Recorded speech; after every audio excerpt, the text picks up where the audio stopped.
So we should wait till 6 o'clock and then I'll start. Thank you very much for being here.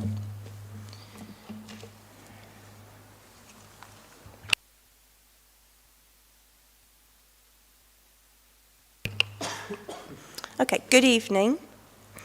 My name is Councillor Helen Green and I would like to welcome members of the public, colleagues and officers to this meeting. I'm chairing tonight's meeting, and to manage the business as efficiently as possible, I'll invite people to speak one at a time to ensure their contributions are properly heard. And therefore, please do not speak unless invited to do so by me. Thank you in advance for your assistance. On hearing the fire alarm, please leave the building immediately using the nearest exits. Do not, under any circumstances, use the lift. The assembly point is in the area in the Civic Office car park next to the roundabout. You should not attempt to re-enter the building until it is safe to do so. Can I please ask that you ensure your mobile phones are switched off or on silent? Members of the committee, visiting members and members of the public, please be aware that our planning committee meetings are always webcast live, and so any contribution you make when you have your microphone on will be broadcast. Please remember to use your microphone when speaking, turn it off when you have finished. And this is important for the webcast because the camera will move to the next speaker. You need only press the black button once each time you turn it off. Thank you. So item 1 is membership. I have Councillor Quilty substituted for Councillor Rosehill.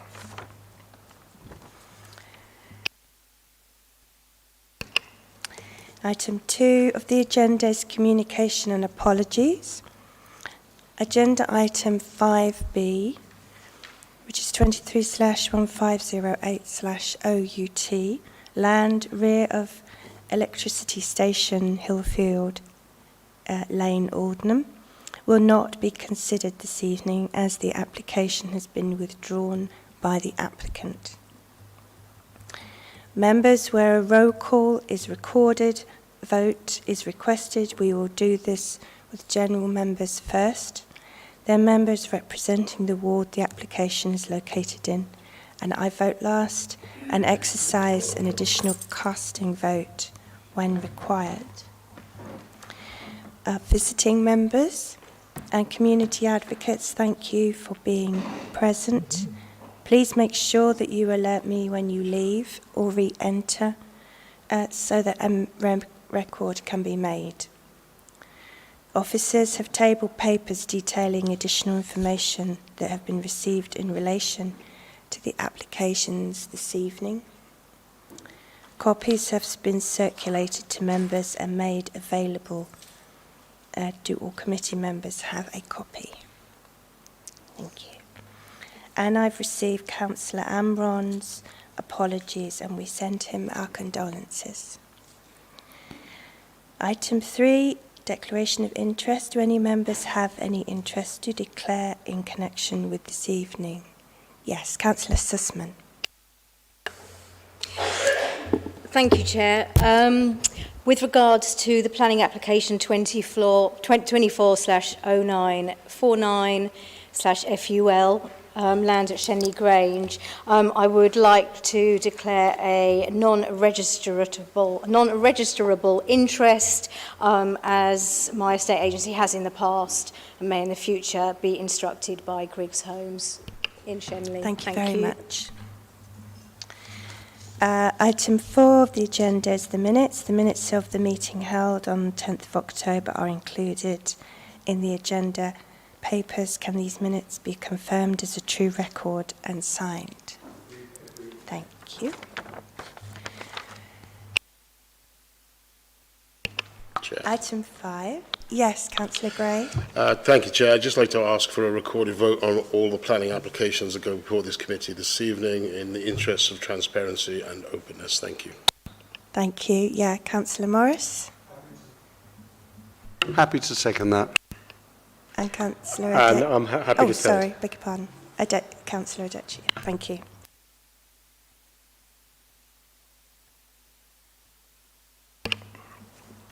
As the papers for this meeting were published and provided to members of the committee 5 working days in advance, and a meeting held for members to clarify any technical points, I'll proceed on the basis that members are well informed about the applications before us.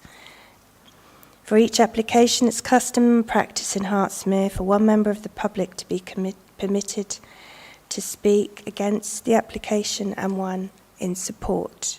And where there are 2 speakers for an application, the person wishing to speak against speaks first.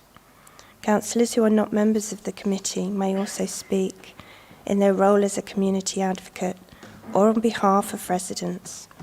Community advocates are reminded that after they have addressed the committee, they must leave the room. Are there any councillors present here who wish to speak in respect of an application?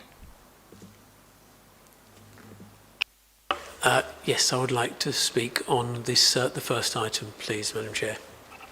Thank you very much. Members, may I remind you that any request for an amendment, deferral or refusal must make clear the planning consideration for the minutes. So, we go to 5A, which is 23/0970/FUL, land adjacent to 1-7 Brick Kiln Close in Watford. And I'll invite William to present the application. Okay, thank you, Madam Chair. So yes, so this site is land adjacent. Oh, sorry. Start with the update sheet first. Sorry. So yeah, just to update members, there's an additional condition in the addendum report, which outlines about, which I'll come on to a little bit later on, about the restriction of the habitable accommodation or non-habitable accommodation at ground floor level in the building. There is, on the November update sheet, there is a revised condition about the site management plan. So it's the section that's been added to that condition is underlined, and it just incorporates about the proposed refuge and recycling storage arrangements. That would be a pre-commencement condition that would have to be discharged before works commence on site. So there is an amended condition as per the November update sheet. And for the October update sheet, just to mention, there was an additional condition as well, which is to do with the site maintenance management plan, to ensure that that condition is adhered to as per the agreed details. So yeah, just to on those procedural matters, just to make those clear. So okay, so yes, as I say, the site is land adjacent to 1-7 Brick Kiln Close in Bushy. So the proposal itself is for the construction of a block of 6 terraced 3-bedroomed residential dwellings with accommodation in the roof space, basement level car parking and associated landscaping. This is the site location plan, so clearly outlined in red. This is Brick Kiln Close coming off Hayden Road. This is Hayden Road here towards the south of the site. Cross Road is round towards the east, and this is the main London road between Bushy and Watford towards the northwest of the site. The site is currently vacant, and there is 1 or 2 trees and sort of planting situated around about the site. This is perhaps best exemplified by the aerial photograph. So this is actually taken from Google Earth. I think this is quite a good representation of the kind of the site itself and the various land levels. You can see this is Brick Kiln Close here. The site is currently vacant, but what's important to see is that you can actually see the difference in the ground levels. Here, there's quite a steep embankment towards the back of the site here. And then you've got I think the new Bushy Medical Centre here towards the back of the site, and the residential properties along Cross Street and Hayden Road. So see, these are some of the photographs of the site itself. So we can see the entrance into the site, Brick Kiln Close, the neighbouring properties here. This is the vacant site itself. Perhaps just to make mention that the works have commenced on site as part of the original 2021 application that was approved at committee. So it's important to note that that permission is extant. This is the access road into the site as well, Brookhill Close, leading on to Hayden Road. And just a view looking towards the back of the site, and we can see the drop in ground levels between, this is the site itself, and this is the embankment with the bush centre towards the back. So just to get a bit of an understanding of the 2021 consent, so we can see permission was granted for the 6 dwellings with associated landscaping and parking. So this scheme is very similar to this proposal, but I'll show you that a little bit later on. This is a comparison drawing of the consented scheme outlined in red. So we can see the sort of series of gable end roofs here, which was originally consented, and with the new proposed mansard roof and parapet wall towards the front, which is one of the main design changes to this scheme. Again, just to give an indication that the scheme would be slightly increased towards the back of the site. The depth would increase, so we can see by about 1 metre here to here. And this is the scheme itself. So these are the 6 dwellings. We've got associated landscaping towards the front, parking down below, visitor parking spaces here, amenity space, private amenity spaces towards the back, a small sort of nature reserve towards the side, and this sort of access route towards the back. Due to the high risk flooding on the site, this is one of the evacuation procedures. Residents can access the back of the site should the need arise. This is just a wider site context plan. So we can, and the reason, just to perhaps show this in a greater context, is that the site sits very much within itself. So we can see it's separated from Hayden Road and Cross Street. It's at the end of Brookhill Close. So it's perhaps an important point to consider that it's not trying to replicate the kind of existing built form along Hayden Road. It's very much a scheme in itself. Yeah.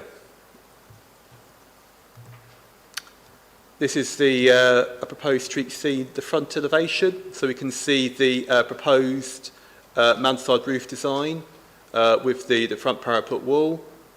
One of the key changes to this scheme would be the incorporation of the aluminium mesh garage doors here on the lower ground floor level. I'll come on to this a little bit later. There is a reason why that has been done in such a way. These are some CGI, so we can see the extant permission with the gable end roofs, the current proposal with the mansard roof. It's perhaps just important to perhaps gauge from this CGI picture that due to the setback of the mansard roof, along with the separation distances, which I'll come on to a little bit later, we as officers believe there will be no material impact in terms of the amenities of neighbouring properties, in terms of overbearing form, loss of light and privacy and so forth. So another CGI at the front of the site with the low ground floor garaging. At the back of the site with the amenity space towards the rear.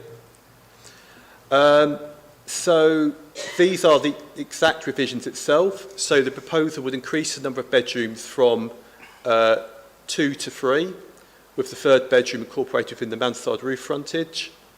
The new roof design, as I mentioned before, would replace the approved design of the front-to-back pitch roof with the new mansard roof.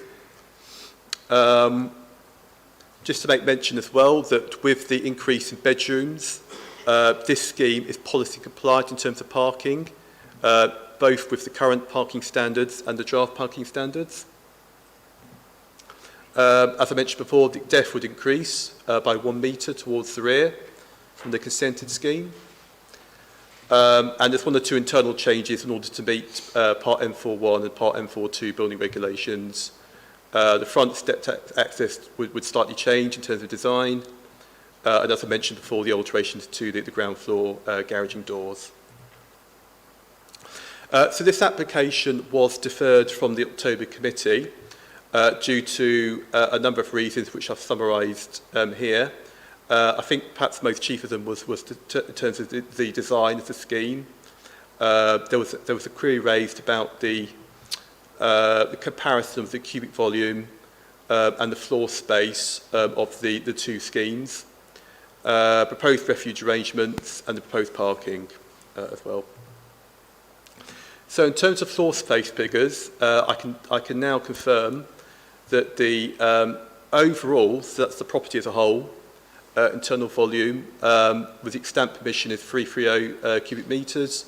The current proposal is 440 metres cubed. The root floor space is 130, and with the 174 for the current proposal. So we can see, in terms of volume, there would be an increase from the extant permission of 33.3%, and similarly with the floor space, again, an increase of 33.8%. So in both cases, there would be an increase in both volume and floor space. But as I'll show you a little bit later on, with the slides and the separation distances in place, we feel there would be no impact on the amenities of neighbouring properties. So on that particular topic, we've got some slides here that show the separation distances. So again, we can see that so the red line denotes extant permission. This is the current scheme here. So the separation distances between both the extant permission and the current proposal is 8.8 metres. So clearly there's no difference from the approved scheme. We've got some wider separation distances here. I think this is quite helpful. This gives an understanding of how far separated the scheme would be from neighbouring properties. So we can see, for example, London Road properties, 30 metres, Cross Road itself to the nearest point is 27.4 metres, and Hayden Road, we're looking at 40.6 metres. So, you know, good separation distances from those properties to mitigate against any impact in terms of privacy, loss of light and overbearing, and so forth. Again, these are sectional drawings, which I hope give a clear understanding of the proposal and the context it sits within. So this is Hayden Road. So this is the side of the scheme. This is Hayden Road here itself. We can see, you know, again, 44.2 metres separation, and similarly, again, 40.6 metres. So, and actually, this is a closer section drawing, which gives a better understanding of how it sits within the site, the immediate site itself, and we can see the actual difference in ground levels between neighbouring properties and the site itself. So. Again, sectional drawings of Cross Road. Again, we've got 30 metre separation distance from the side of the properties to properties here. Similarly, 27.4 metres. I mean, it's important to note that these distances far exceed the distances set out within our SBD in terms of overlooking and so forth. So the scheme is very much policy compliant in that regard. And similarly, this is just to give an understanding of the increase in the rear depth. So again, we can see a further increase of 1.038 metres to be precise, extant permission denoted by the red line, and the wider scheme itself. So I know one of the queries raised at the previous committee was to do with the proposed refuge arrangement, so we've got some more details on that. We can see there is a slight amendment to this scheme, in that the bins will be pushed back further into the lower garaging space. So this is where the bins would be stored during the week within the garage space, and there is ample space for a bin to be pulled out and wheeled along here through the door here. And one of the slight amendments to this scheme is that actually the applicants are proposing to put a bin collection area towards the front of the site. So bins can be wheeled out, easily left here for refuge operatives to pick it up on collection day. So, and this doesn't in any way impact on the parking provision. So we've got 2 spaces within the garaging, and there's sufficient space for a car to get in and out. As indeed somebody to get out of a car and not hit the bins or anything like that. So. I'll just briefly touch on the flooding issues. So it's important to note both the Environment Agency and the lead local flood authority have been consulted on this proposal and have raised no objection to the proposal, subject to the imposition of a number of conditions as set out within the original committee report. So those conditions cover things like, for example, the submission of a flood risk evacuation plan and details of emergency warning measures.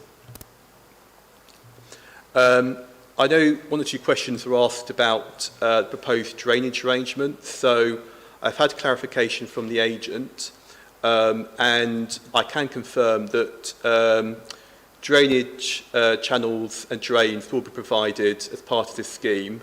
So in the event that water was to flood, first of all, the water will be able to soak away into these drainage channels. But also the fact that with the non-habitable space down below, there's no risk to future residents because the water can dissipate through these new aluminium mesh doors and they can flood into the downstairs area. But should water remain there for a long period of time, then the agent has confirmed that the applicant is prepared to install a mechanical pump in order for the flood waters to be pumped out of the site. And it's important to note as well that condition 14, which is a pre-commencement condition, requires that all those details are submitted to the council to do a sustainable urban drainage scheme prior to first occupation on site. And that condition will have to be discharged, but when those details come in, obviously that will be in full consultation with the lead local flood authority. So obviously they'll have sight of those of that information, and obviously they'll give their assurances or not as to whether those details will be acceptable or not. So okay, and as I mentioned at the start, there is an additional flooding condition, which is just to make sure that the space down below remains as non-habitable, effectively removing PD rights to be converted into habitable accommodation in the future. So again, we've got another protective measure in place to ensure residents are protected from any harm from any flooding on site. And that's just to conclude with the aerial photograph. And with that, I'll pass back to Madam Chair. Thank you very much. So we have some speakers, so please can I call Mr. Mark Pender to speak for the application. You will have 3 minutes. Have you pressed the black button? Thank you very much. Thank you, Chair, committee members. My name is Mark Pender and I'm the planning consultant working with the local developer Necropolis on this application. Since the last committee meeting, we've been working with your planning officers to provide the additional information that was requested. As you know, the consented scheme is for 6 2-bed homes. This application is for 6 3-bedroom family homes. The changes to the previously approved scheme have been designed to ensure the neighbours will not be negatively affected. The front parapet will be lower than the apex of the gables of the approved scheme, with the mansard set back behind a new parapet wall. The highest part of the setback mansard is just 0.9 metres higher than the previous approval. As you've heard, the distances between the proposed end house and those fronting Cross Street is exactly the same as the approved scheme, between 27.4 metres and 30 metres. The distance between this development and the houses on Hayden Road is between 40.6 metres and 44.2 metres, again the same as the consented scheme.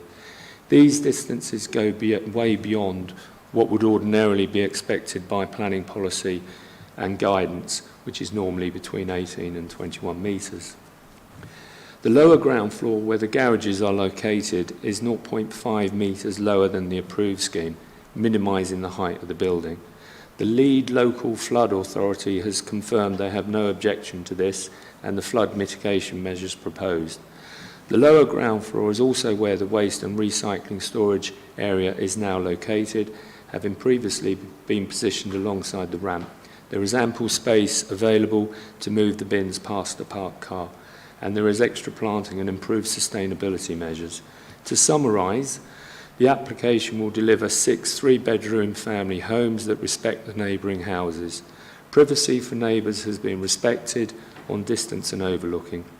It has received positive urban design feedback. The refuse storage and collection provisions are policy compliant.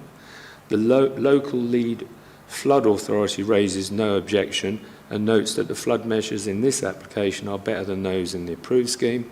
Although the flood authority suggests it's not necessary to install water pumps in the lower ground floor, these will be installed and secured as part of condition 4, as you've heard. Thank you. Thank you very much. Please, can I call Councillor Shenton as the community advocate to speak about this application, and you will have 5 minutes. Thank you. Thank you, Madam Chair. I've been asked by the residents of Brickkiln Close to present their concerns that still exist, and that they, whilst clearly this is an improvement on what came to the committee in October, the clarification of the where the bins will go and an additional parking space is definitely a progress. But the residents still object to this overbearing and unnecessary additional development. There is already planning permission on this site, planning permission for 6 houses, which contributes towards our housing demand, of course. And it's probably worth pointing out that all these pictures, naturally, because they're two-dimensional, appear to be a flat development on a level. It's not, it's actually slightly higher. So whilst the development is taller than the existing buildings, they also start from a slightly higher point as well. And these are four-storey buildings when we take into account the garages. I've been given something that's interested me, a planning application from 1988 for this site, which went to a planning appeal and was rejected. And the rejection said, the proposed building, due to its height, is out of character with existing development fronting Hayden Road and would appear to over-dominate when viewed from these properties to the detriment of the amenities of existing occupants. I think that's only got worse in the 40 years since, because it is extremely overbearing to Brickkiln Close. I see on these plans, we have these red lines defining the site. Interesting to know that the red line goes through some garages, and when the explanation of how bin lorries turn round, they seem to take little account of the fact that there are existing buildings already there, and given that they must have been there for decades, they have implicit planning consent. So the idea that a bin lorry will just pull in here, do a 3-point turn and go out again, I think is exaggerated. I was there actually this morning talking to the residents when the bin lorry turned up, and they don't do 3-point turns there. They reverse into it, get a bit close, and then the operatives move bins some distance.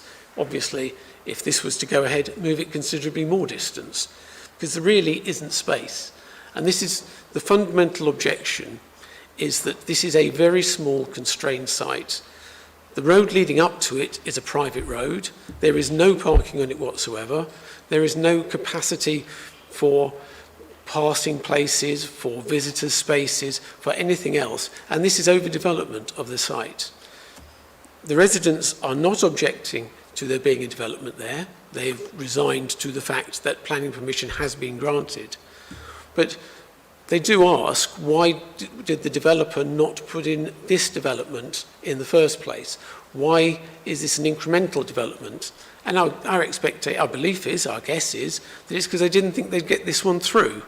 The one that was approved was marginal before this council, it was 2-3 years ago. And the idea of us succumbing to incremental developments, I think, is a bad practice. The existing development satisfies some of our housing need on this very, very tight site. I think we should accept that and reject this extension to it. Thank you. Thank you very much. Officers, do you have any comments before I ask members?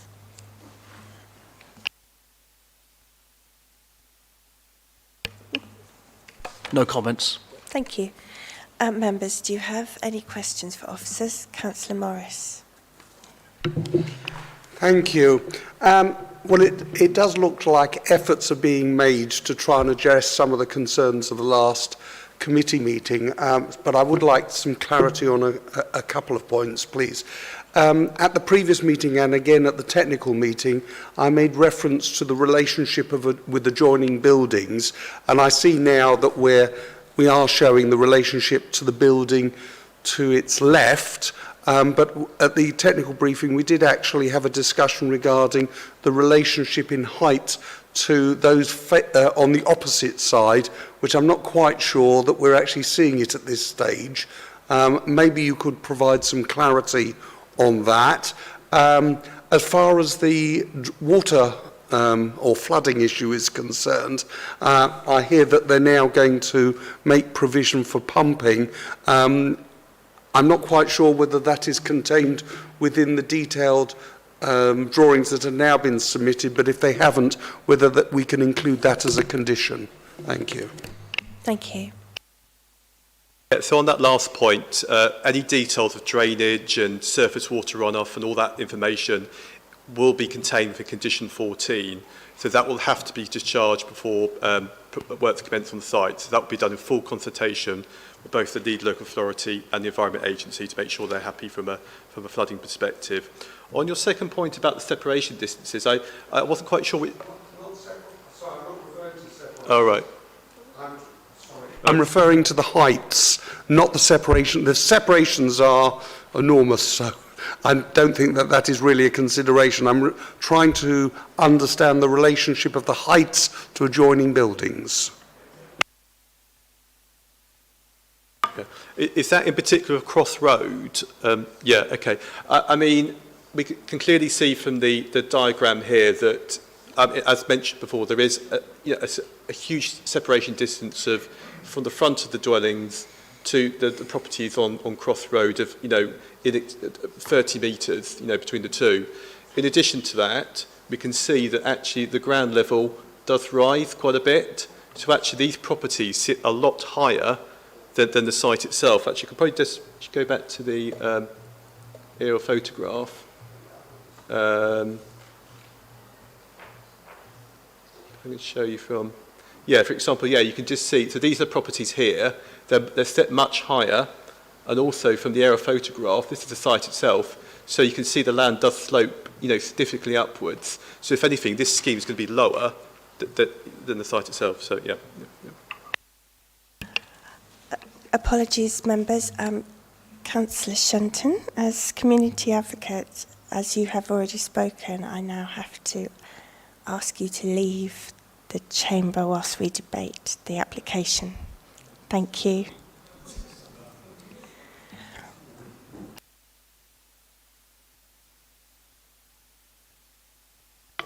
Madam Chairman, can we have this double checked by legal, because we've never done this before. Normally all the community advocates can sit here. It's very, very unusual to be asked, well, it's never happened before, to be asked to leave.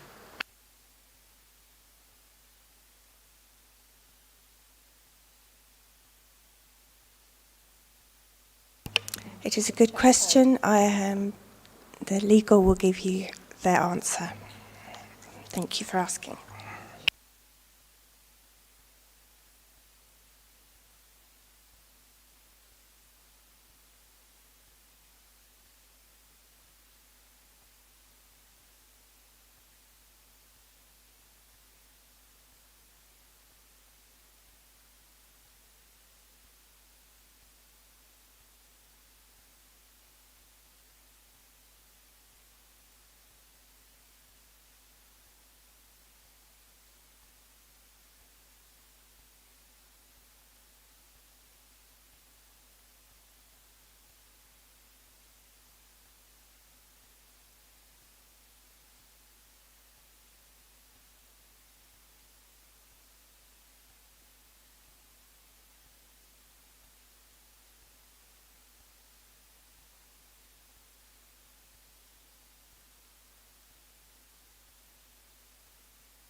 Hang on a minute. Thank you. If you want to just step outside whilst we're checking, and if it's not correct, you can come back. But in the interest of time, otherwise we might be here a while. Thank you, sir. Apologies, members. Does anyone have anything else they'd like to ask? Councillor Allen? Yes, so on the plus side, it's turning 2-bedroom units to 3-bedroom units, and we do need more 3-bedroom units. That carries some weight and is important. On the flip side, the proposition, the question for us is not really, shall we add a little bit on? We have to assess the whole thing, yes or no. And Chris made a good point, which I think Councillor Morris or Councillor Gray mentioned last time, which is, would we have approved this from scratch in the first place? And I suspect not. For me, the word I used last time was there's something incongruous about the appearance, and I still feel that way. We know it's adding 33% mass, but to my eye, in terms of the street scene, the visual amenity, the reworked roof feels quite industrial.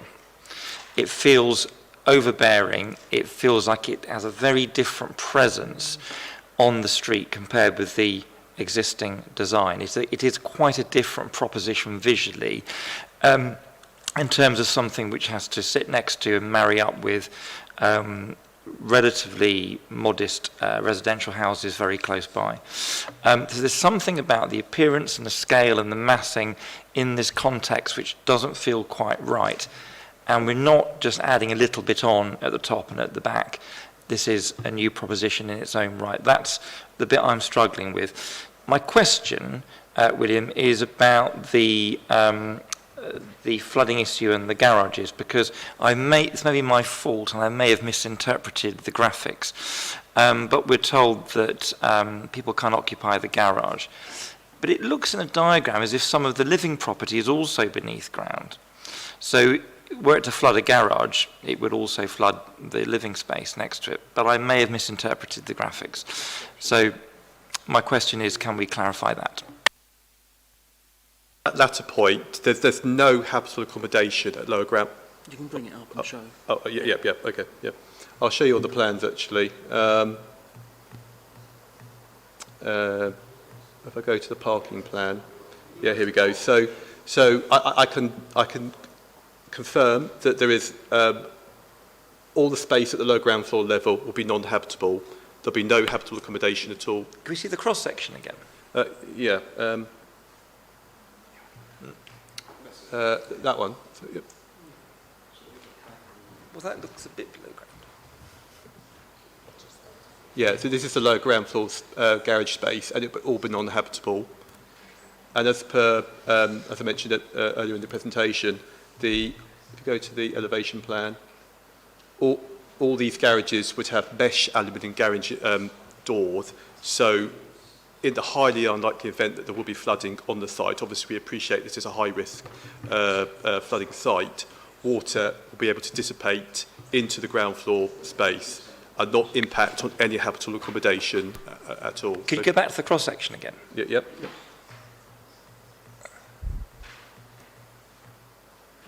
It does look a bit like the living space is below ground. Does the garage go all the way to the back? Is everything in the lower level garage and nothing else? Yeah, they go all the way to the back, that's right. The stairs I mean, these are just steps down to the garaging space. So, but yeah, as I say, I can 100% confirm it is non-habitable. What are the doors for then? The doors are for the refuge. So if you go, there's the refuge plan. Here you go. These are the doors here. So all this will be, as I say, non-habitable, in addition to the condition that we've recommended to ensure that the space remains as non-habitable as well. So, well, the garage does, but it doesn't half look on that diagram like there's more than a garage on that lowest floor. Maybe it's just me, but I'm not quite convinced by the explanation. Sorry. Yeah, it's definitely non-habitable. Yeah. Yeah, garage and utility, yeah, that's it. Do you want to mention, yeah?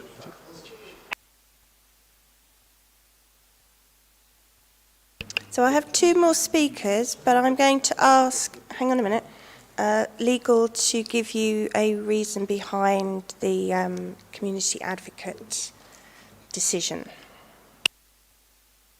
Thank you, Chair. So it's referred in both the council procedure rules and the code of conduct for members and officers. And if I refer you to paragraph 2.82 in the code of conduct for officers, for members and officers dealing with planning matters, under the fourth bullet point there is reference to where a member speaks with prejudicial interest in the application may remain for that purpose and for answering questions and giving evidence, provided that members of the public are also allowed. Members should then withdraw immediately after making representations and before the committee considers the application. This applies whether or not the member is a voting member on the committee. I can come back because I started this all off. That we know very clearly that a community advocate does not have to declare whether he's for or against an application and can speak on both sides, both ways. He's not declaring any interest whatsoever, so therefore there's no reason whatsoever why he should actually leave the room. He may be speaking one way or the other way, but he's not voting, and he's not declaring an interest. So I don't think this particular point that the lawyer's bringing up actually has any validity, if I say that.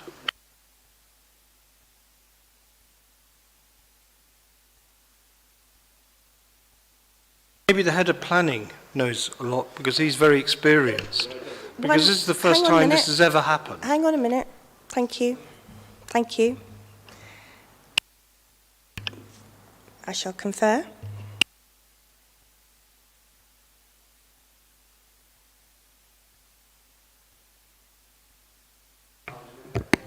Okay. I admit that it's perhaps a little bit ambiguous, but in my reading of it, though the bit that says members should withdraw immediately after making their representations and before the committee considers the application, this applies whether or not the member is a voting member of the committee. So it doesn't matter whether they are or they aren't on the committee, they are asked to withdraw. That's what it says. I think on that basis, from a point of view of we can probably seek clarity going forwards, but I think for the purposes of this meeting, I think we probably are safer to stick with what we've just done. So what we're saying is the rule was enforced, we've just never enforced it then, is that? Hang on a minute, please. Legal needs to just clarify, and then we probably should move on, otherwise we could spend all evening talking about this. I just wanted to clarify that under the council procedure rules, it does say where a councillor notifies the nature of their interest when they register and request to speak. So it might not, I don't know if we're getting confused with if it's on the general register or registering to speak. To me, it seems clear that they have to withdraw, and that's my advice. Thank you. I do take your point that we have never done this before, so I do take your point, and I will make sure that it's very clear why we're doing this next time. One more question, and then we need to go back to the application. Hang on a minute.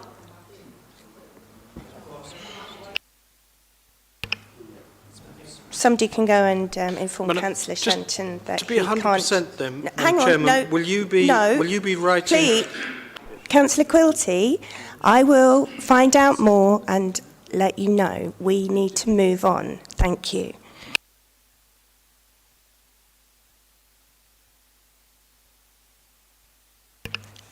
Councillor Gray, you had a question about the application? Yes, let's get back to the application. Councillor Quilty, please put your hand down. I'm speaking. I had my hand up to talk about the application ages ago, Madam Chairman, and you...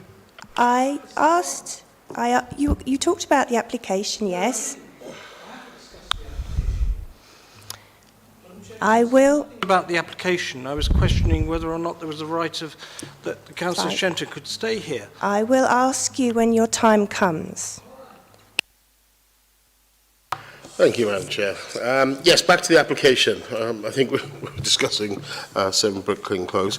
Thank you very much, William, for clarifying all the points that was raised in the previous meeting, and I also thank the applicant for sending around a really useful note, kind of detailing the revised changes and the questions that we asked last time. Look, this is an interesting one for me, and I did have reservations. This has always been a very contentious site. It's always been a very contentious application, right back from two and a half years ago when it was first decided. I can see merits on both sides, if I'm being totally honest with you, and this is the difficult one. I can see, as we have coming to full council next week, a report on our housing strategy and homeless strategy that says that we have a desperate shortage of 3-bedroom houses in this borough.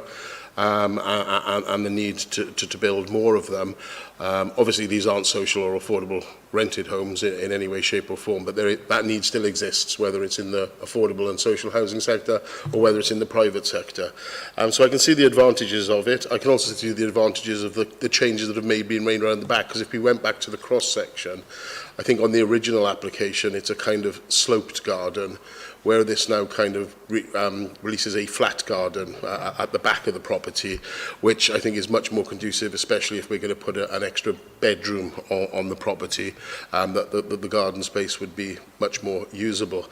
I do take the points on board about the look, the design and the feel. Yes, it is a bit industrial compared to the other one. I prefer the front edge, the straight front edge, as opposed to the up and downy kind of gable kind of edge, so there are pros and cons.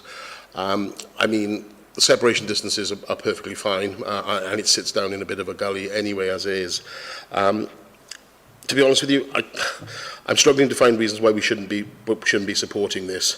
The one thing I would like to say, though, and we are seeing a lot more of these, and I want agents up and down the borough to understand that I would much prefer you to come to this committee with your plans, get it right first time, so that we can vote on it. It just creates a lot of mistrust and a lot of confusion when we kind of see revision after revision after revision. You know what you want to build there, come and ask us for the permission to build what you want to build and stop kind of refining. And that's not aimed at this particular development in its entirety.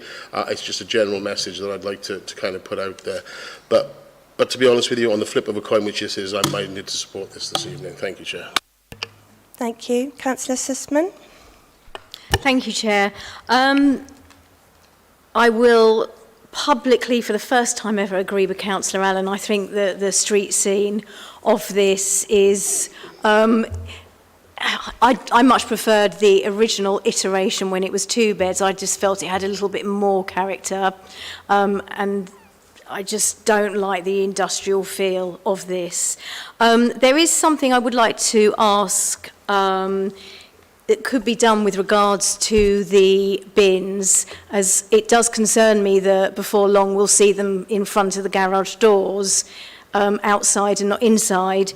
And whilst this may not be able to be a condition for the construction of the property, the constructors, but maybe the management company could agree that that there should be a clause that the bins are kept in the garage, perhaps something towards the wildlife strategy, because it will look much nicer that way, and it won't attract sort of wildlife for the wrong reasons.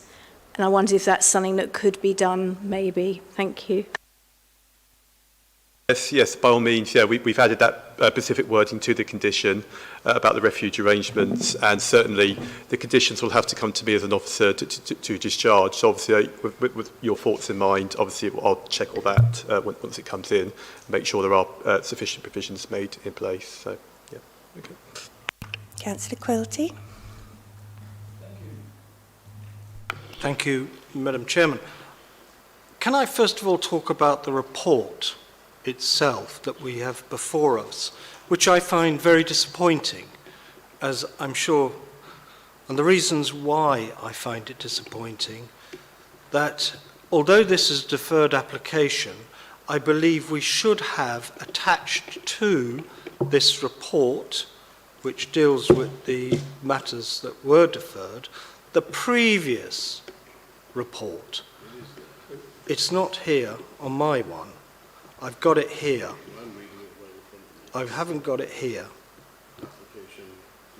I haven't got it here, Madam Chairman. I'm afraid it doesn't say it. It says amended report. And it's very difficult to actually discuss the merits of the principle of development and whether this is actually achieved or not. Because of the size and scale of this proposal, I believe that this is potentially too much. I would have liked to seen the full report here. Now, in relation to the cross sections, and can we now turn to more detail? If we turn to the cross section one of the garage, that's it. You can see there the drop in ground levels that a car will have to achieve to go into a garage. It's quite substantial. It's very substantial. Now, as far as I recall, water does not flow up a hill. So if there is flooding in front of the stairs, and if the site floods, the water is going to go straight back down into the garage. Now, in the amendment, there is no condition. Maybe I missed it, could have that wrong. There's no condition in relation to perpetual pumping system, which is going to be left there in perpetuity. It might be mentioned under another clause, which I think the officers have referred to. But I believe it should be a specific pumping clause. Now, I'd be interested to hear about that, and also about the size, scale, mass of the actual construction in relation to the original development. Because I believe, and I was here when this was given permission, the previous application was given, it was a very unbalanced application, the previous one, very unbalanced. It was very touch and go, and I think it was only one. I think it was actually the chairman who was casting vote that it went through on, and I think that that was the right decision at the time. Potentially, this is going too far. So I wait to hear others speak first, and then I will vote at the end.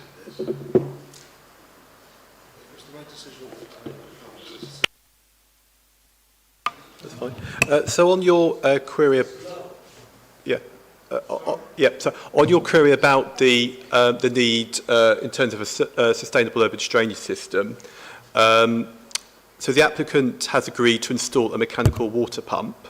So those details will have to be looked upon, consulted by the relevant water bodies as part of the condition 14. But it's also important to note that the wording of condition 14 also says the drainage scheme shall be implemented prior to the first occupation of the development hereby approved, and thereafter managed and maintained in accordance with the approved details in perpetuity. So effectively, the applicant will be bound by that condition to ensure that, that those drainage works are carried out as per the consented details. I think your other point was about... And can you tell me what page that is on this particular report? It's condition 14, I'm not quite sure what page it is. I've got the... Is it 6.3, 6.2? They carried under 6.2, and I'd like to see where it is. See if we can just find it. Let's have a quick look. Just whilst Alex is looking for that, I think your other query was about the design. Was it... Conditions first, Madam Chairman, because it doesn't appear on the report. Okay.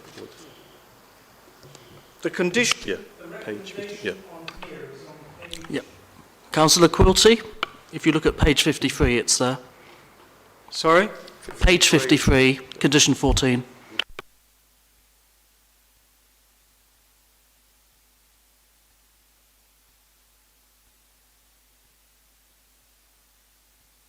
So, are on page 21. They're not in... Are you saying they're all over the place?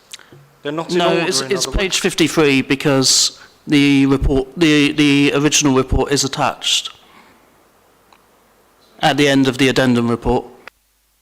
It's not the way that... Well, it's a very peculiar way of doing things.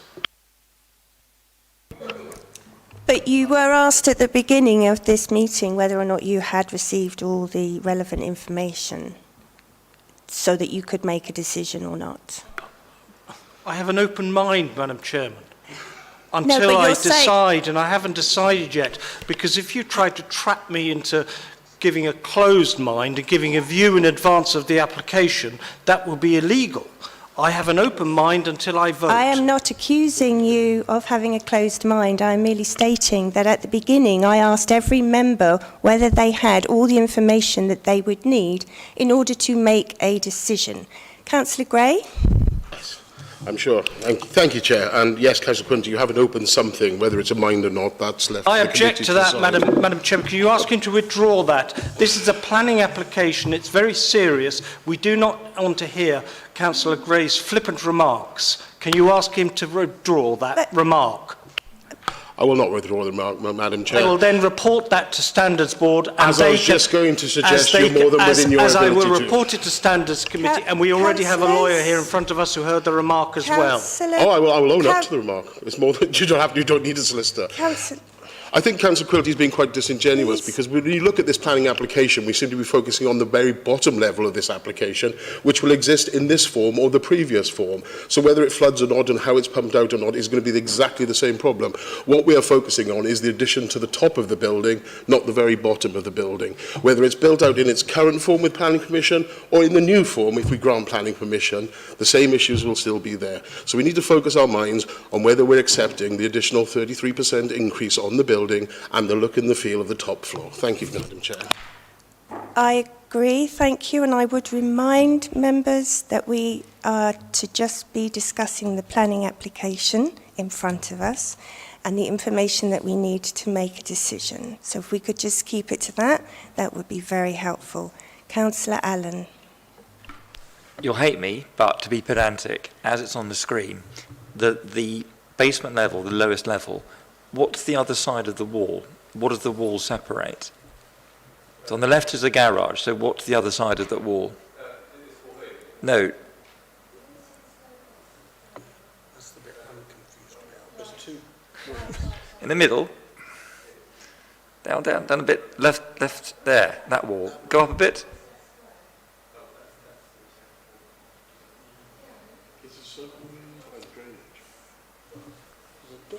Go up a little bit, William, into that box. The room in the box. Yeah. Box. That square box above. Yeah. Up. Into the white bit. Into the white bit. There you go. That one.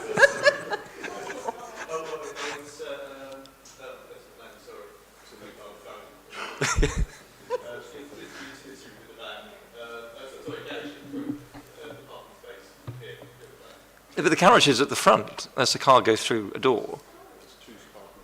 There's 2 parking spaces in the garage. But how do you get to the back one? But what's the wall for then? You don't have a wall in the middle of a garage. beg pardon, sorry, we've got the in-depth sectional plan there. It's storage space, non-habitable storage space. Yeah. I'd also like to add that we do have a condition that removes the right for this area to be used as habitable space. But it is still a room used by people, though, isn't it? They're not living there. It's not habitable. But people would still go into and use that room. It is arguably a kind of living space, isn't it, if it's storage? Gouging doesn't count as habitable space, and neither does a storage area. Okay.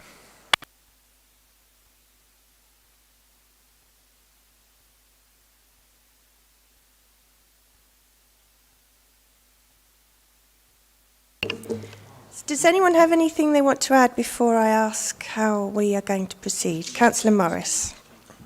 Yeah, I think we could keep going round in circles with this application if we're not careful. I'd just like to address for one moment the issues raised regarding the style of the building, and unfortunately that is a personal opinion, and I'm not quite sure that always falls within the remit of us to decide on whether we like the look of the building or not. I think they have addressed much of what they were asked to do, or rather William has. Some of the issues are maybe a little woolly, but I think I have comfort that they have now been addressed. So on the basis that there aren't any other questions, I'm comfortable to recommend approval, subject to somebody wishing to second it. Yeah, Councillor Gray? I'm happy to second, Madam Chair. Thank you very much. Right, let's go to the vote. Thank you. Members have the recommendation before them in the report. If I can take the vote, please. Councillor Allen? Against. Councillor Gray? For. Councillor Hodgson-Jones? For. Councillor Kazal? For. Councillor Morris? For. Councillor Quilty? Against. Councillor Smith? For. Councillor Sussman? Against. Councillor Handley?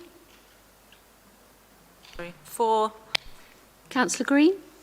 For. That vote has been carried. The recommendation's gone through. Thank you very much. So 5B we are not discussing, as I said earlier. So 5C is 23/1795/OUT 49 Longview and land to the rear of London Road, Shenley.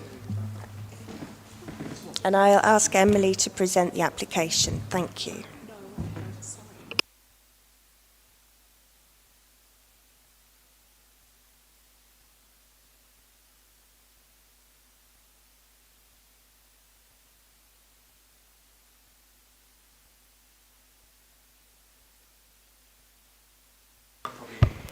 Thank you, Chair.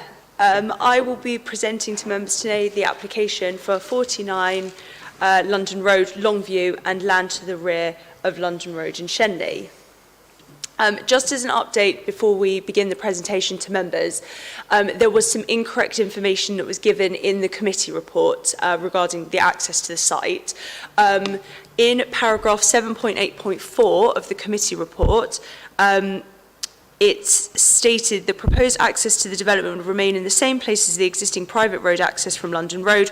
Alterations to the access would include the introduction of a belt mouth design. That information is incorrect. The application would include a new access to the south of the existing access onto the private road, and I've included a visual here for members to see. The existing access that's pointed out, which is to the north, is the existing access to the dwellings that will come up, number 49 London Road, Longview, Westfield, etc. The new access to the site will be further south and will sort of cut from London Road to the proposed site. So that was an error that I, as the officer, made in the assessment, but it doesn't have any bearing on the overall assessment because the highways officer who commented on the access did not make that error. He was aware that there was a new access and made comments. So going through the presentation, when we get to the access bit, I will refer to the new access in the assessment. So, this is an aerial view of the application site. The application site itself outlined in red, and members can see there the site in the context of the surrounding area of Shenley.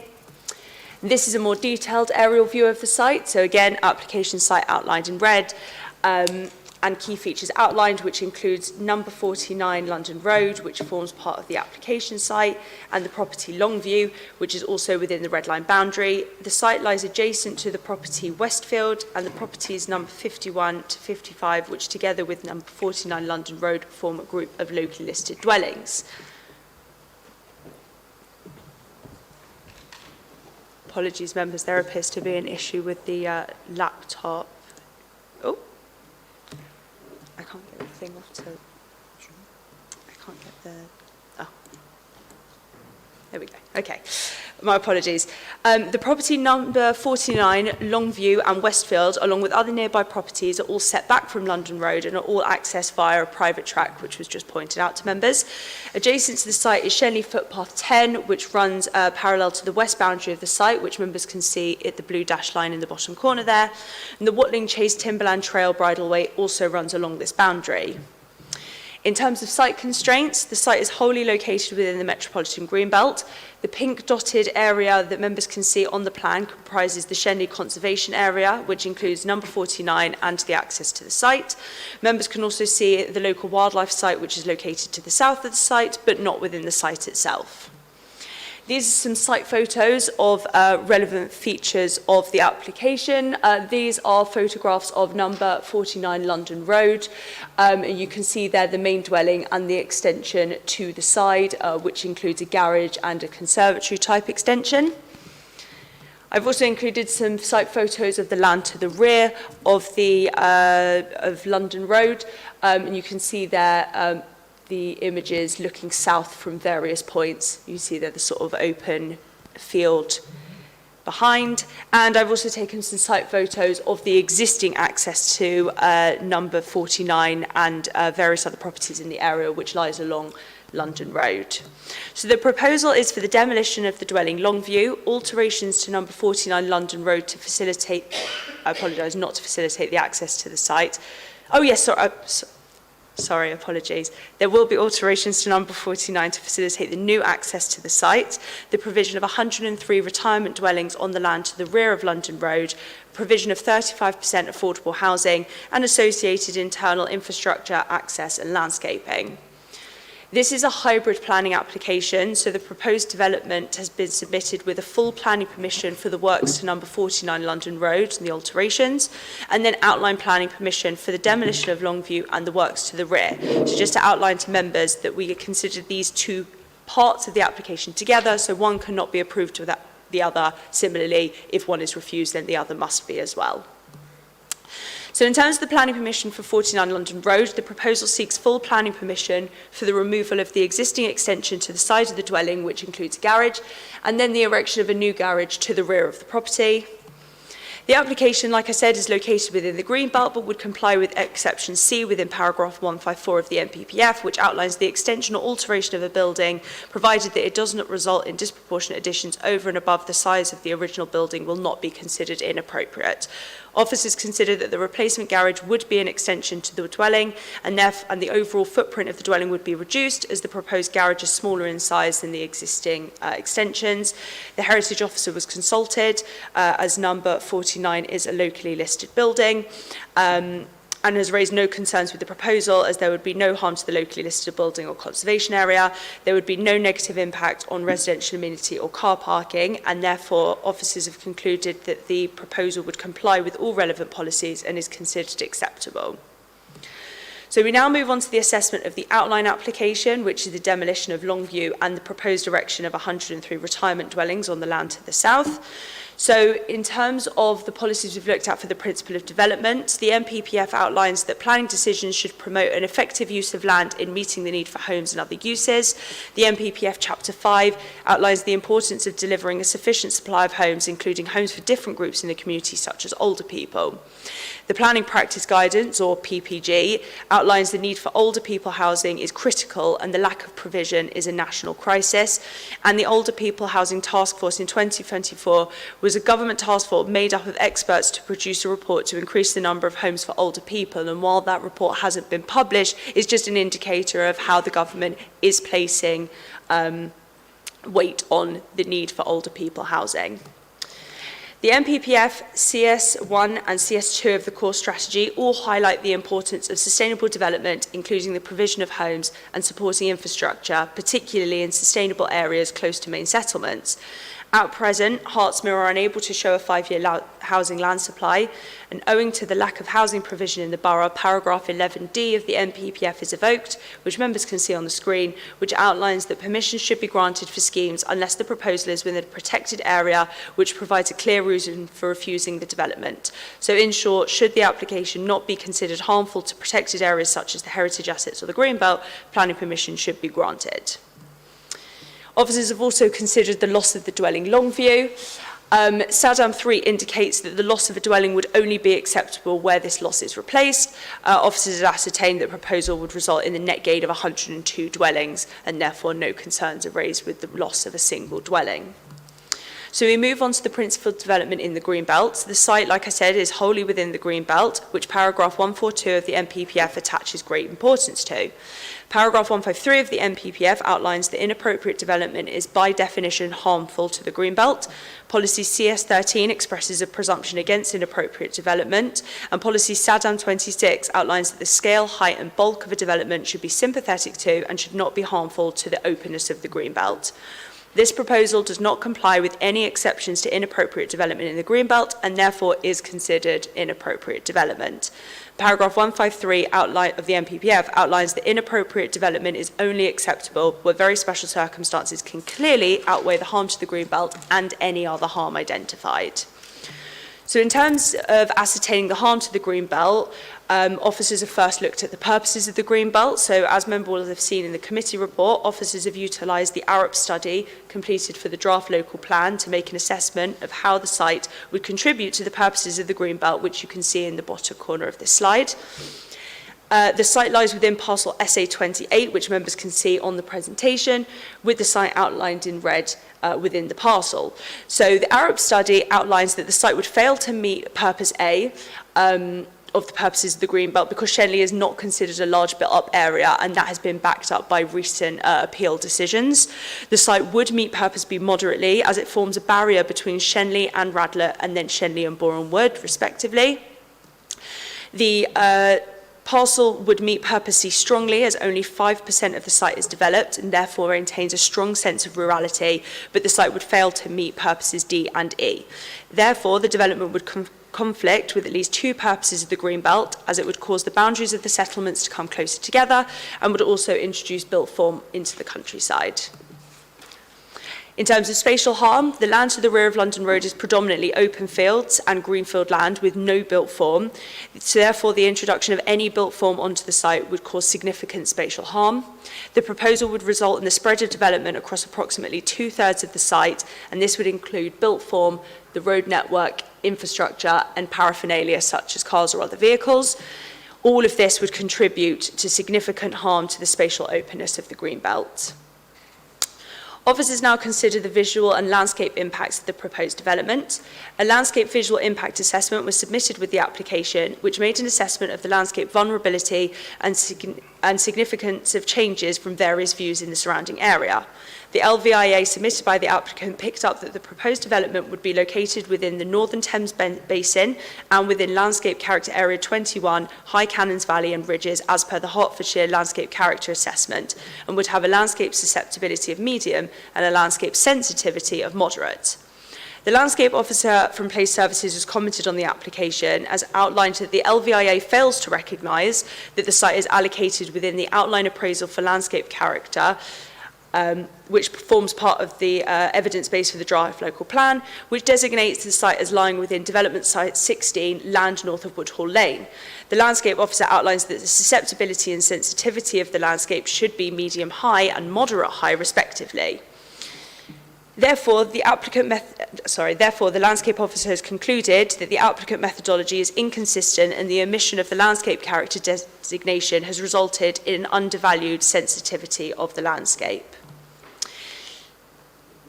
The LVIA outlines a broad sensitivity assessment of visual receptors, but fails to provide sensitivity of individual views, which would be expected to provide fair conclusions and inform mitigation strategies. No zone of theoretical visibility was provided within the LVIA, which is a system of utilising topography and existing natural and built-up structures to ascertain short or long-range viewpoints that would be most susceptible to visual impact, and therefore officers have to conclude that the most susceptible views may not have been considered. The landscape strategy submitted with the application shows that the eastern boundary would have the most narrow screening, which is totally adverse to the recommendation within the LVIA. And the development layout arrangement around an access loop dominates the site and opportunities for tree planting have been lost. The landscape officer has also commented that the layout and master plan is very urban in form and fails to address the sensitivities of the site. So officers must conclude that there are significant concerns with regards to landscape character and visual harm, and there has been insufficient information provided within the LVIA. The proposal would not comply with the local plan or the Shenley neighbourhood plan, and therefore, in addition to forming part of the any other harm in the planning balance, harm to landscape character will form a reason for refusal in its own right. So we now move on to the character, appearance and design of the application. So members are being shown the land use and developable areas parameters plan for the proposed development. Any marked areas in orange denote where development can take place. And as members can see, these form the outlines to the buildings within the site. So as outlined within the committee report, this and the outline of the road network and landscape areas allows officers to comment in more detail about the design of the proposal in this case. This is the building heights parameters plan, which shows the heights of the buildings between 2 and 3 stories for the flatted development towards the west and 1 to 2 stories towards the east of the development, which would comprise more terraced and semi-detached dwellings. So in terms of policy background, the NPPF paragraph 131 outlines the creation of high quality, beautiful and sustainable buildings and places is fundamental to what the planning process should achieve, and CS22 of the core strategy outlines that all places should be of a high quality design. SADM 30 outlines that development will be permitted where it recognises and complements the particular local character of the area, and SH1 from the Shenley neighbourhood plan outlines that development within the greenbelt areas will be expected to ensure that design of the development relates positively to its surroundings and enhances the rural character. So members will have seen in full the comments from the design officer within the committee report, so I'm just going to provide a quick summary of them. The Principal Urban Design Officer first outlines the concerns with regards to the layout, which is restricted by the parameters plans which I explained earlier.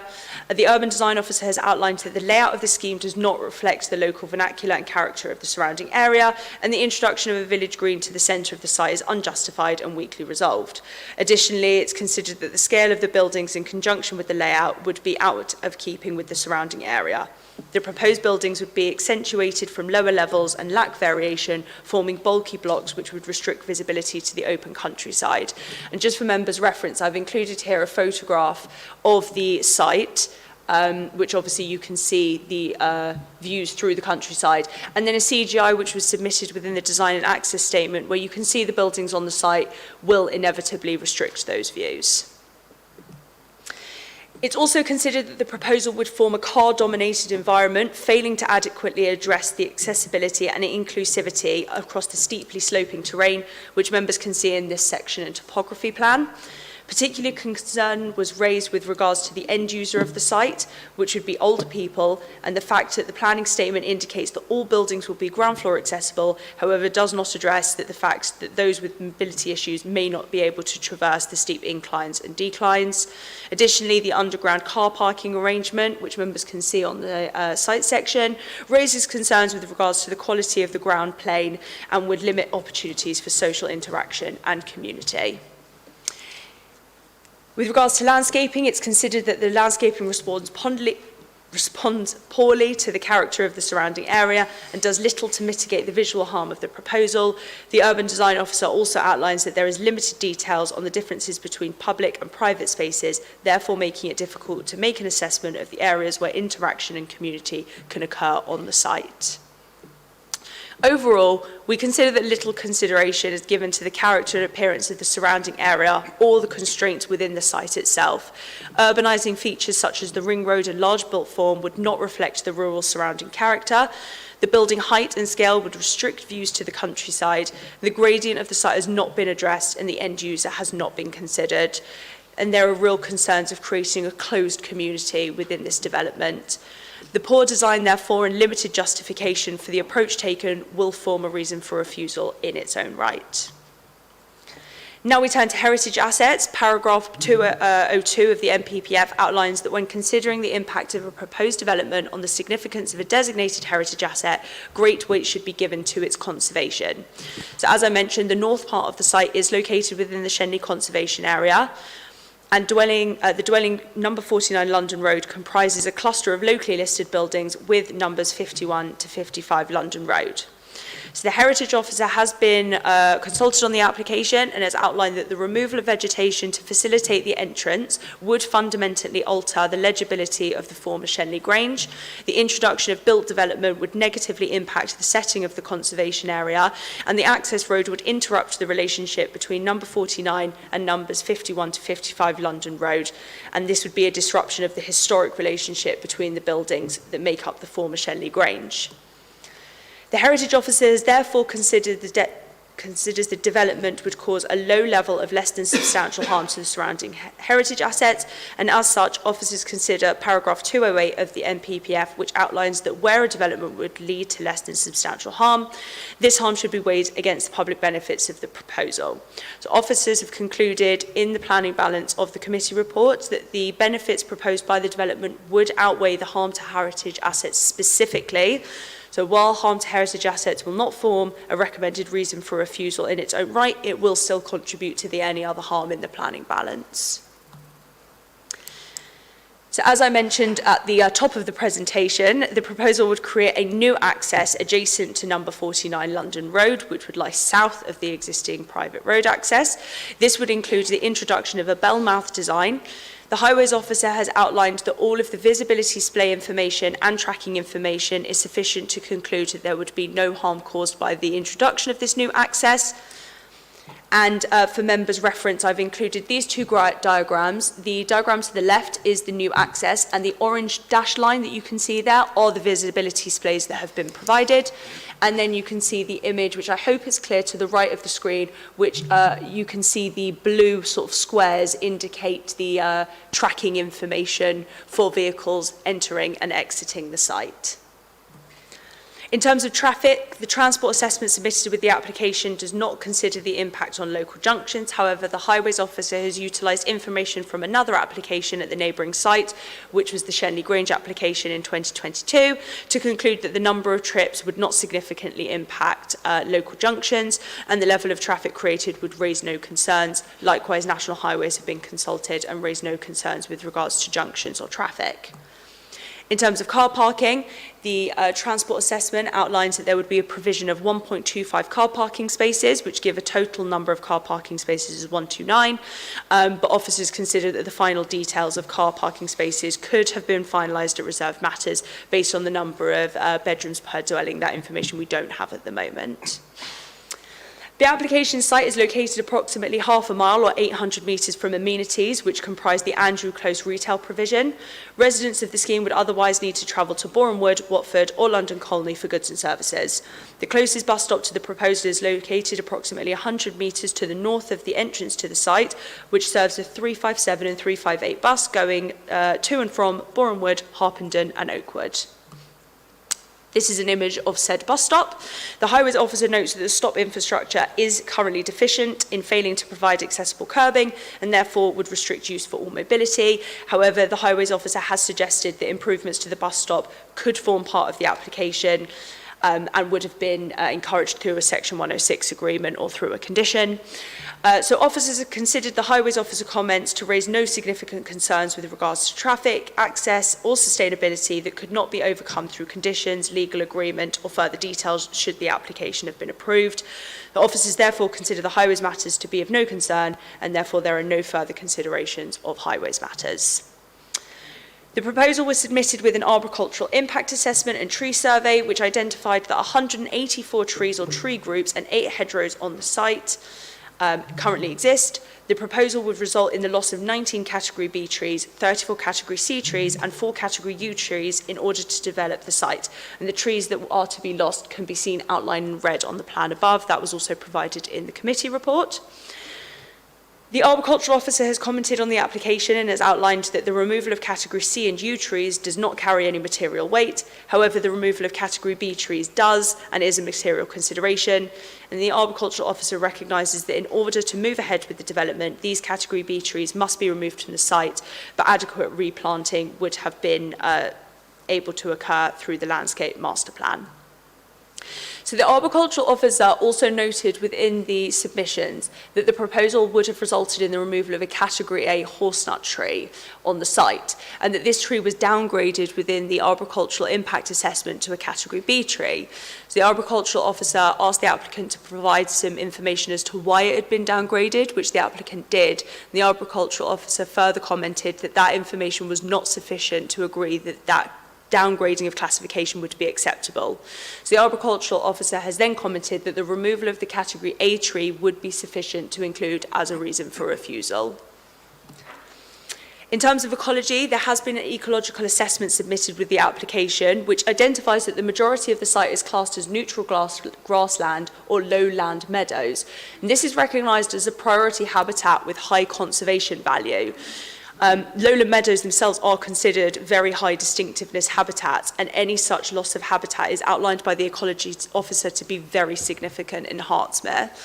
The ecology officer has commented on the application to say that no avoidance measures have been taken by the applicant to avoid the loss of this habitat within the ecology mitigation hierarchy, and has outlined that BNG could be achieved on the site, but there's no evidence that it could mitigate the loss of such a particularly high-valued landscape. The ecology officer is therefore recommending the refusal on the grounds of ecological harm, which has been included within the harm to the natural environment. So the loss of the Category A tree and the harm to ecology have been included in one reason for refusal.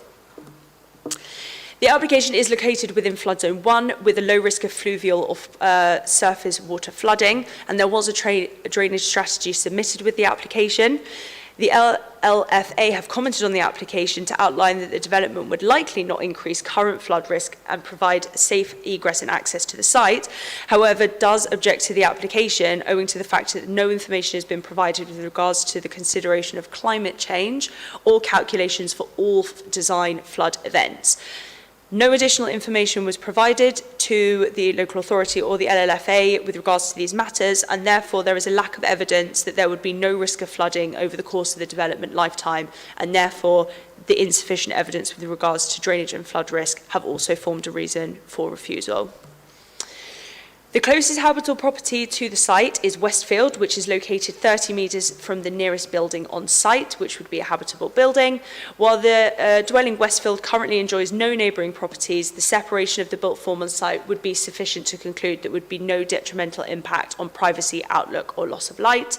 The dwellings 51 to 55 London Road, which are located to the east of the site, would be located over 100 metres from the built form and therefore would raise no concerns.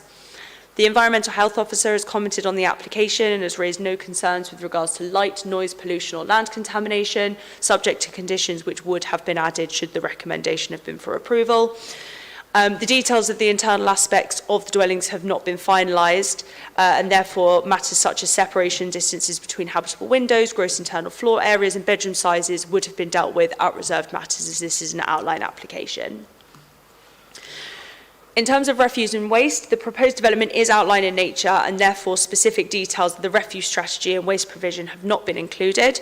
The Waste Management Officer has been consulted on the application and did raise concerns that waste vehicles would not be able to enter and exit the site in forward gear as no tracking data was provided. Officers are content that should the application have been recommended for approval, those details could have either been looked into further during this application or dealt with at a reserved matters stage. So there's no further consideration of refuse or waste matters. As I mentioned at the start of the presentation, this application would provide 35% affordable housing. That would meet the threshold. The application would meet the threshold within policy CS4, which requires that, so this application would be policy compliant. The original submission of this application did not include any affordable housing, and a viability assessment confirmed that the scheme was not viable even in the market scenario, and therefore would not be viable, of course, if they provided affordable housing. Notwithstanding this, in October of this year, so around a month ago, the applicant got in touch to suggest that they would like to provide 35% affordable housing. There's been no further discussion on this, and it's not particularly clear why affordable housing is being provided in the case that the scheme would not be viable, even in the market scenario. However, officers are confident that affordable housing and other benefits, such as the community centre, could have been secured via a legal agreement should the recommendation have been for approval. So we are going to consider the affordable housing provision with weight in the planning balance. So before I move on to the proposed benefits, I just wanted to give members a quick overview of the way that officers, or myself as the officer, has gone about weighting some of these benefits. So it is a cascading system, and that goes from the top tier, which is very substantial weight, to substantial, very significant, moderate weight, limited weight, and then very limited weight. So each benefit would fall into one of those weight categories. So we then move on to the proposed benefits, and the first one we'll look at is specialist housing. So the planning practice guidance outlines 4 categories which are considered to be specialist older people housing. I've outlined the first 2, which I feel are the most pertinent to this application, which is age-restricted general market housing, which is generally for people aged 55 and over and the active elderly, and may include some shared amenities such as communal gardens, but does not need to include support or care services. The second tier of specialist older people housing is retirement living or sheltered housing, which usually consists of purpose-built flats or bungalows with limited communal facilities such as lounges or laundry rooms. Doesn't generally provide care services, but provides some support which would enable residents to live independently. So you can see there is a considerable amount of difference between those 2 specialist older people housing. So which type of housing is proposed under this application? So the applicant has put forward that the site would have no on-site care and would not include a warden or management staff for the residents. The applicant has suggested that an alarm system would be put in place for residents, which would call out to a third party in times of need, for example, a fall or accident. The call centre would then action that issue by sending somebody over to give aid. But officers, as mentioned in the committee report, consider this system to be very similar to calling 111 on the NHS or calling the ambulance service. This type of housing must therefore be considered as only age-restricted housing, so the first of the 2 specialist housing that we looked at before. And officers must acknowledge that this housing is specialist housing in accordance with the PPG, but officers also consider that the scheme essentially would provide regular C3 housing, simply restricted to those aged over 55. So the applicant has provided a needs assessment for older people housing in Hertsmere along with the application. This needs assessment outlines that within Hertsmere by 2038 there would be a deficit of 1,169 dwellings for age-restricted and sheltered housing, so the 2 specialist housing together. However, in 2020, ICENI created a report for Hertfordshire County Council on older persons and adult disability care housing need, which outlined that for sheltered housing alone, the deficit would be 1,214 dwellings up to 2042. Officers consider these numbers to be very close in terms of deficit, and the difference of the 4 years within the needs assessment could account for this difference. So officers have made an assessment of these 2 reports and have concluded that the deficit being outlined by both reports are very similar, although the ICENI report only refers to sheltered housing. So the conclusion has therefore been drawn that within the applicant's needs assessment, the majority of the identified need of circa 1,169 dwellings is predominantly a deficit in sheltered accommodation, which is not being provided here. Members will have received a letter, I think this morning, from the applicant, which highlighted that the Growth and Infrastructure Unit at Hertfordshire County Council had outlined support for the application based on the need for older people housing. Just for clarity, that response from HCC highlighted support for a housing scheme with support, which would address the need for housing with care and support in the county. But as officers have highlighted, this is not a scheme with support or care, and no mention is made in those comments by the HCC Growth and Infrastructure Unit about age-restricted housing or its need. So as the application is for age-restricted housing, officers therefore consider this need to be limited and therefore afford the benefit limited weight in the planning balance.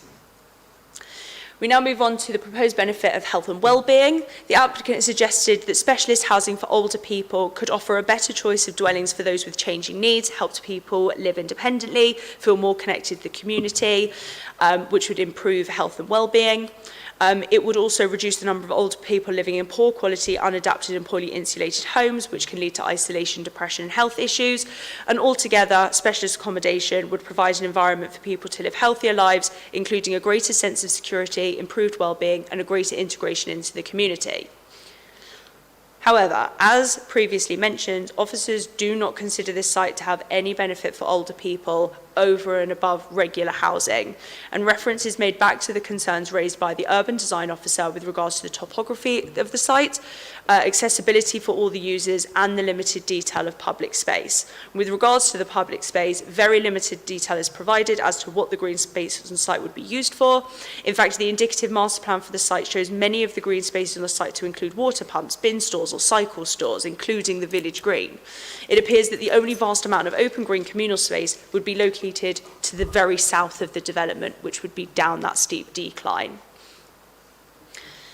It's considered that the design of the proposal may restrict or does not adequately address social movement within the development and may actually restrict the movement of some, which would not result in a sense of community or reduce isolation. The location of the site set back from London Road and about 800 metres from amenities raises concerns that this will form a closed and isolated community, and no information has been provided as to how the site would promote intergeneral use to prevent this. Therefore, officers have afforded this benefit limited weight in the planning balance, and that would reflect the limited information and details on creating a sense of community and how the scheme would address the more holistic elements of health and well-being. With regards to cost saving for the NHS, which is the third proposed benefit, the applicant has provided evidence that the poor housing costs the NHS approximately £2.5 billion per year, and that specialist accommodation for older people could result in a reduction in GP and hospital visits due to factors such as reduction in the risk of falls, lower depression levels and high exercise levels, resulting in better health. Officers consider that these could be a benefit of specialist housing, but again, we consider this scheme to provide regular housing with a restricted age. So I sound like a broken record, but I do want to just drive that point home in terms of the assessment. The officers recognise that newer and better built buildings could provide some general benefits for health and therefore save money for the NHS. However, that would be the case for any housing development. As previously mentioned, we don't consider that the development would consider in better mental health, loneliness or sense of community, and the benefit of cost saving for the NHS is therefore limited only to the provision of newer and better built dwellings, and the benefit is given limited weight in the planning balance. Having said that, officers do acknowledge that the scheme would provide new housing to the borough, and a recent appeal decision at Hartfield Avenue in March 2024 indicates that the current housing land supply shortfall in Hertsmere is about 3,173 dwellings, which results in a supply of only 1.36 years. The proposal would introduce 103 new homes into the borough of a variety of tenures and types, and included in this number would be 36 affordable housing dwellings, which comprises 35% of the total number, which would include 42% affordable rent units and 58% discount market sale units. So officers have looked in terms of weighting to recent appeal decisions for the weighting of the benefits, which in the majority of cases, inspectors are giving the provision of affordable housing substantial weight in the planning balance. However, officers have had to consider the limited information that has been submitted with the proposal owing to the last-minute addition of the benefit. So, for example, we don't know if Hertsmere Borough Council would have nominal rights on the affordable housing units, or whether there would be a local eligibility criteria for the DMS units. We don't know the tenures of the affordable housing, we don't know the number of bedroom sizes, and the housing officer has not been involved in this application at all. So with that in mind, officers consider it's reasonable to give the benefit of the proposed affordable housing very significant weight in the planning balance. In terms of market housing, again, officers looked at recent appeal decisions and therefore, in line with inspector decisions, have afforded the provision of market housing to carry substantial weight in the planning balance. Another benefit proposed by the applicant is the release of under-occupied homes. So the applicant states that not only does older people housing provide a benefit for the residents, but would also result in older people moving out of their homes, which result in larger family dwellings becoming available for younger people. But officers consider that the provision on the site is limited in terms of shared amenities or factors which would encourage people to move to the site. We would expect a greater array of amenities for this type of community, including communal outdoor areas or communal areas within the flatted developments themselves. And details of this have not been provided. So officers consider that there would be limited pull factors for people to move out of their family homes and onto this site. And any pull factors that do exist are public anyway, so people could stay in their homes and utilise the limited amenities on site anyway. In addition to this, there are concerns with regards to the design of the proposal, which may turn people off the site, for example, those with mobility issues who couldn't traverse the site fully. Officers consider that the surrounding residents may leave their larger homes for a flatted development, but no more so than any other residential development, and therefore officers consider this benefit with very limited weight in the planning balance. Just a quick run through of some more proposed benefits. The applicant has suggested that the absence of a plan-led solution should comprise a very special circumstance in its own right. Officers disagree because the end result of considering that benefit would be that weight would be given to the provision of housing on the site, which we have already achieved. The applicant also puts forward that there is an absence of alternatives, i.e. there's no evidence suggests that there is sufficient scope to meet the identified need for this type of development outside the Greenbelt, but no alternative site assessment has been submitted, and the evidence provided looks to the housing land supply and the absence of a plan-led solution, both of which officers will have already considered, and we consider that insufficient justification for this point. Again, the result of this argument would be to give weight to the proposed provision of housing, which has already been achieved. So neither the absence of a plan-led solution or the absence of alternative would be considered with any weight in the planning balance. The economic benefits of the site have been, it's proposed that 241 full-time equivalent jobs will be created on the site, and there would be greater expenditure in the local area. This benefit is recognised, again, no more so than any other scheme, and so it's given very limited weight in the planning balance. And the final proposed benefit is the proposed community centre on the site. So the infrastructure delivery baseline plan study prepared for the draft local plan makes an assessment of the current and potential future provisions for the community facilities in the borough. It outlines that community and youth facilities will be required to support housing development in the borough. Areas such as Shenley and South Mims, which host only one community facility, can be significantly affected in proportional terms. And therefore, officers consider that the provision of the community centre must carry weight in the planning balance. But officers also consider the location of the site set back from London Road and the limited public transport opportunities. Officers have to also consider the sort of unofficial community facilities in Shenley, which include St Michael's Church, the Shenley Village Hall and Clore Shalom, which we know do cater for community uses. With all of this in mind, officers have considered the benefit with moderate weight in the planning balance.